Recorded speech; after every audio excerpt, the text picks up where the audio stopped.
Maswerteng gabi po mga ka-STL. Narito na po ang resulta ng STL Bataan para sa araw na to, 3rd October 2, 2025, araw ng Huwebes.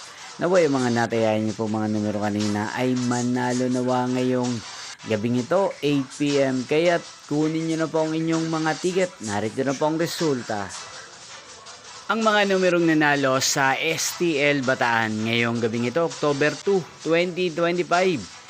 8 PM, third draw result 33 at 36 in exact order. At ngayong gabing ito sa STL Bataan, natin pong i-shoutout si at Kuya Ariel ng Bataan. Shoutout po sa inyo Kuya Ariel, sana po ay nasa maayos kayong kalagayan. At sa lahat po ng mga taga Bataan dyan na lagi pong nanonood sa channel na to, shoutout po sa inyo. Inyo pong napanood ang resulta ng STL Bataan sa channel na to. Magkita-kita pong muli tayo bukas ng alas 11 ng umaga. Thank you for watching.